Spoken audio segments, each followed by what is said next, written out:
Ito na mga kasingkap po. Yung steel box girders na nandito. So dalawang puto lang to, dinagdagan pa nila ng isa. Yan. Isa na lang siya, wala na yung isa dito, dalawang magkatabi yan eh. So dito yun i-install sa taas. Sinimulan ko to, walang naniniwala sa paligid ko. Ano? Magandang umaga mga kasikap. Araw po ngayon ng Lunes, February 23, 2026. Nandito tayo sa may SM North EDSA. So ngayong umagang ito ay punan natin ang update dito sa may West Avenue. Silipin natin kung ano na yung latest na progress nila dito. So natin katagalit. Tara, let's go! Ako pala dito sa may concourse mga kasikap. Tanaw ko na dito yung tower support na ginawa nila. Yan, fix na, no? Tapos ito yung para mount na EDSA.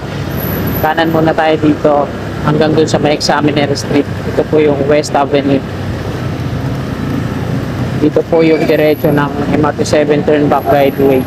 So ito, inusog na dito yung mga ito. At dinugtungan pa pala to. Mga kasika po, dinugtungan pa pala to. Ito na mga kasika po. Yung steel box girders na nandito. So dalawang puto lang to, dinagdagan pa nila ng isa. Yan. Isa na lang siya, wala na yung isa dito, dalawang magkatabi yan eh. So dito yun i-install sa taas. Yan, patungo doon. Naka-ready na rin yung mga bearing pad niya dyan pag lalapatan.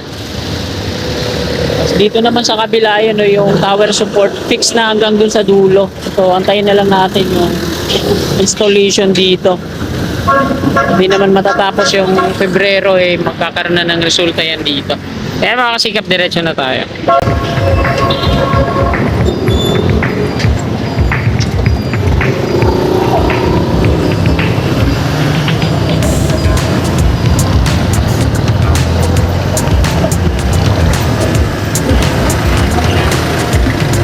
Ayun, nandun pala sa kabila yung isa.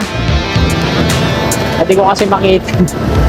So, marami pang mga steel box girders dito.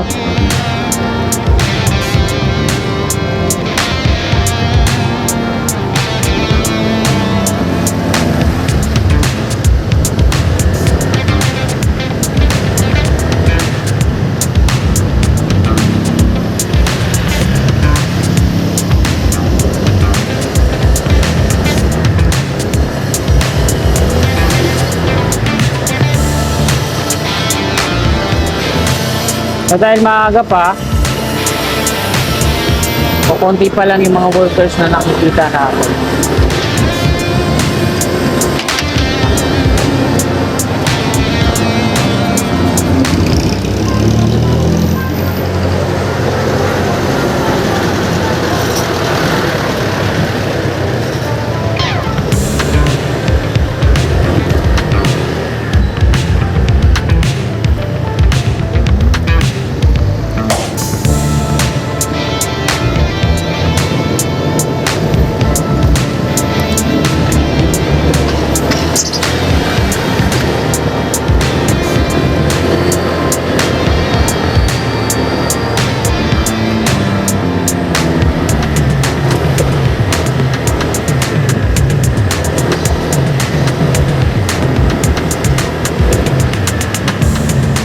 Ayan, yung dalawang span dito, tinutuloy na nila yung pag-install ng mga steel deck platform. Tapos lagyan na rin nila ng mga alumabim yung gilid-gilid.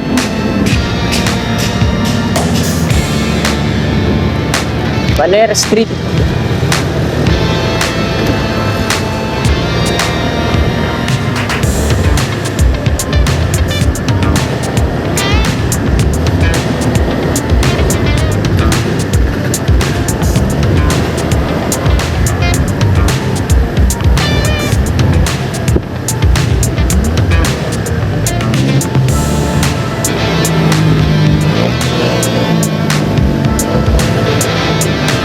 Dito na tayo sa dulo, sa Examiner Street.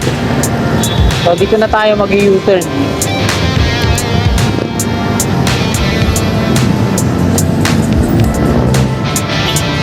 Yan. Dito na tayo sa northbound. Palabas, pabalik sa EDSA.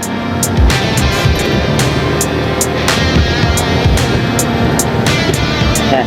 Ang daming mga mga precast na parapet wall. So dito pala nila tinatambak. Dito i-install yan. Meron na rin parang naka-install dun sa taas, mga precast na parapet wall kasi ano na lang yan, sinasaklob nila dun sa abang na mga rebars. Ayan ang kagandahan pag mga precast na kasi parang ano yan, i-assemble na lang. Para sa mano-mano, no? Magre-rebar, tapos lalagyan ng forma, magpo-pouring. O ito, mabilisan na lang, magsaklob na lang.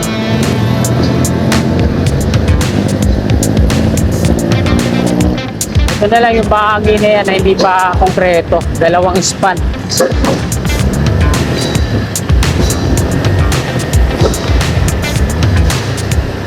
Tapos dito, ayan, yung alignment ng mga pier columns patutulog sa EDSA.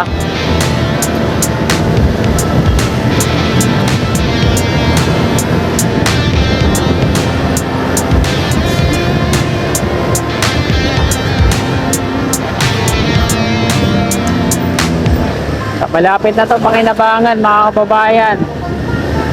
By 2027 partial operation na to MRT7. Sa ibang nagdano na nga, test run na yung ibang stasyon. Ito may relays na to sa taas. So yung ginamit nilang parapet dito, yung mga steel mesh. Ito siya konkreto.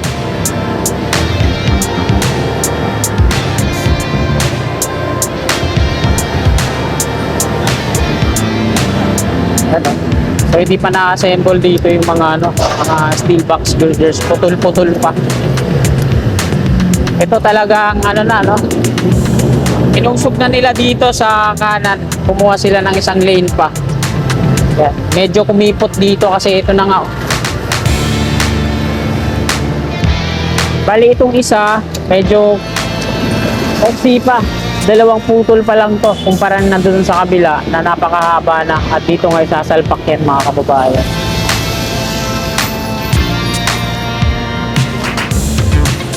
At dito tayo mag-end ng ating video. Medyo sumikip na talaga dito kasi malapit na yan. Pag nadagdagan dito na yan i-install. Ayan yung mga kasigap dito sa southbound. So ito po yun yung binuo nila na tower support. Lagyan nila ng plastic doon sa malapit sa kuryente para ipag-ground.